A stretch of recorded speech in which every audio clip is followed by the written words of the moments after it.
Good morning, Frank Watkins, 19th of May 2022.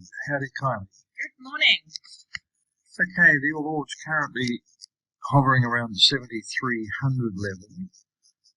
As I've been pointing out for quite a while, the 7,200 level is the level that we want to hold. Bear in mind, it did go under 7,200 here, but if I talk about 7,200, let's go from 7,220 down to these lows, 7,150 roughly. That's the support level in there. Now, Dow down 1,100 odd last night, bit of a kick in the teeth after the last 4 or 5 days. But at 7,300, I'm still not overly concerned. We're in that territory now where we are looking for higher higher low setups. So, going to do a high low scan, including the intraday data. We have 6 of them. JCS hasn't traded today. It is the 19th. I would probably guess that after yesterday's move, we are probably in a trading halt or something like that. Next one, MEU, still a bit messy. RDM, getting interesting, but let's just check. There's only 245 million out there, but I wouldn't be rushing into any 5, 10, 15, 20 cent stock during this volatility unless you have a very, very good reason. So we'll skip that one. Rural Funds Group, real estate.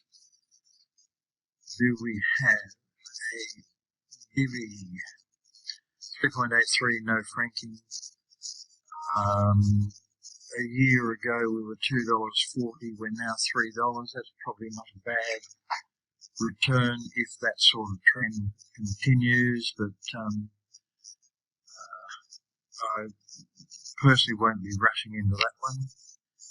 SHV, I think this looks very good. Good long-term bottom here, $5 level.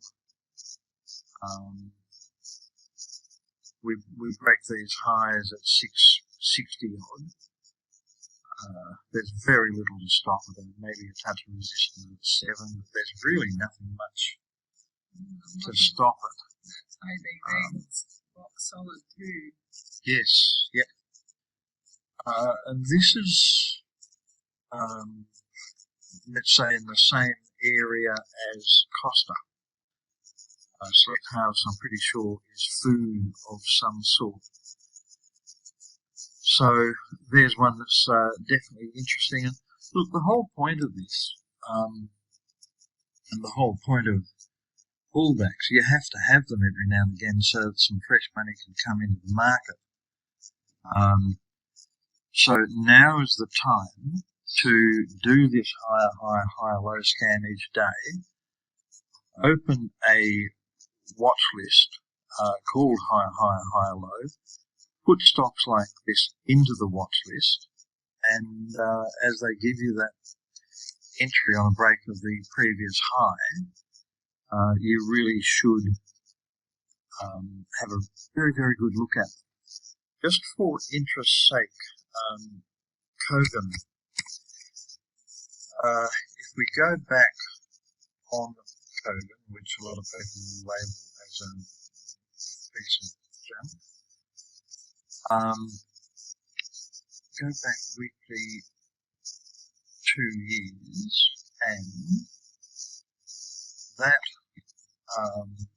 back here was the first higher low signal coming towards the end of COVID. It looks better on a daily chart, but this came about, I think, 23rd of March,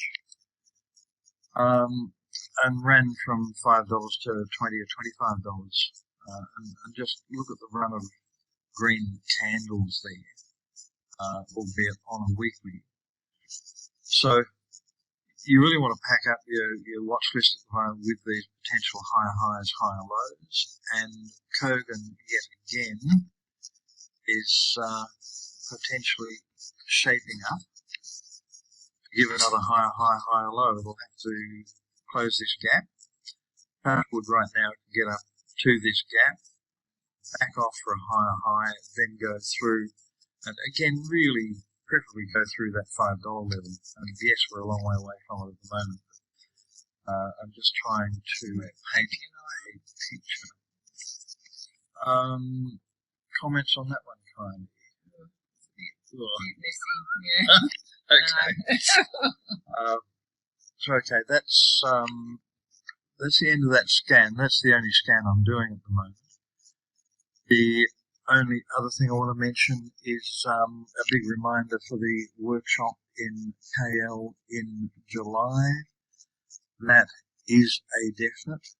I can tell you now, I have booked my ticket, and I bet Kylie you booked yours. I did. I booked mine. Oh, there you Yeah, it's a go.